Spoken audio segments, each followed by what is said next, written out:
Welcome back to my channel, guys. It's time for another anime first impression video. This is going to be on The Legend of Heroes Trails of Cold Steel, which released almost a whole week ago in Crunchyroll. Now, I do want to say this is actually one that was interesting. It was a little bit interesting what was going on, a little confusing, and I kind of want to swear that I've seen this anime, or at least this title, release already, so I think this might be a spinoff or a continuation, and I just completely dropped the ball. But I don't know. I hate checking stuff like that because sometimes it ruins the story. It gives more information than you should. So anyways, before anything, guys, if you haven't done so by now, make sure you subscribe to my channel, give some love to my video by commenting, liking, and sharing. Thank you so much for everyone who's been supporting my channel and giving love to my channel. Thank you again for those who have been reaching out to me about my father and just everything that's happened in the past few weeks, almost a month already. It's really shown that this channel goes beyond just anime and stuff like that. So thank you again for that support and just being friends when we don't even know each other personally. So thank you again. Okay, this is going to be on The Legend of Heroes, again, Trails of Cold Steel. All we know is essentially there was some type of revolution kind of separated the lands, and heroes were there to join these lands together and essentially create somewhat of a unity amongst them. That's kind of what I got from the explanation throughout the episode.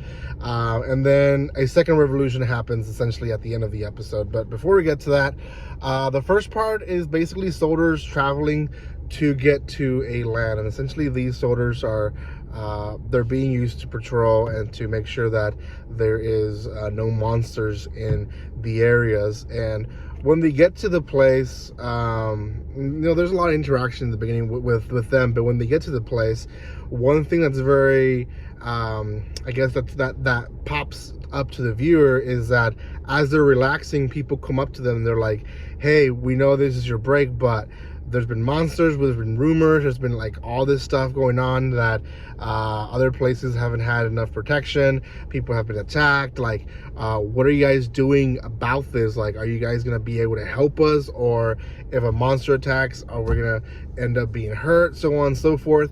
And really around that time is when a monster attacks and they all get into gear. Now, up to this point, everyone has kind of been in their gear. Two soldiers have been mocking a rookie for being a rookie, and this rookie starts fighting, and rookie has a helmet, so we don't know how he looks yet. And and I like that I said he, because what happens to be is that it's actually a she. The rookie is a she, and she ends up killing the monster. And they apparently broke protocol for how they did it, so they have to sign like an apology letter. But that's kind of like the first part of the story. The second part of the story is just seeing them again in the city, and this Rogan, I believe is his name, guy shows up in the city, and everyone's excited to see him to be in the city. He's regarded as a high-level hero and high-level respected person, and he's the one that announces the revolution.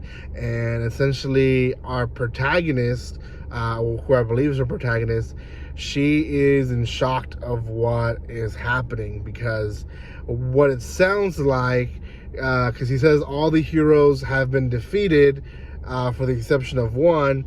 So to me, it sounds like, well, that one hero probably went after the heads of the other heroes to start a revolution and basically put himself as a dictator or as the man in control. So that obviously doesn't sit well with the protagonist, and some of the other soldiers are in shock too, because they're going against them, right? They're part of the government essentially because they're soldiers. So man, I would be worried too. It's like if I was, a officer or a cop and I'm in a meeting where they're saying we're going to overthrow the government, well, I work for the government, right? Or even if I'm just a secretary to the office, I work for the government. I get paid by the government, so I'm involved. So I get why they were so nervous. And that, in a nutshell, is the first episode. There's a lot of things going on that were a little confusing. And like I said, I think this might be a spinoff, but I could be wrong. It might be a continuation, or it might be that it is just a well-known story that I myself should have gone in knowing some stuff and I really didn't. So out of 10, I'll give this one 6.5. There's a lot of isekai and romance this season that this one, not being that, is refreshing, and it's nice that we get a little bit more of this kind of post-apocalyptic type of style, war, suspense anime. So yeah, it's a little refreshing to see something different other than what we've been getting. So anyway, guys, thank you so much for watching this. If you haven't done so by now, make sure you subscribe to my channel, give some love by commenting, liking, and sharing, and I will see you guys next time. Like always, don't be strangers. See you guys.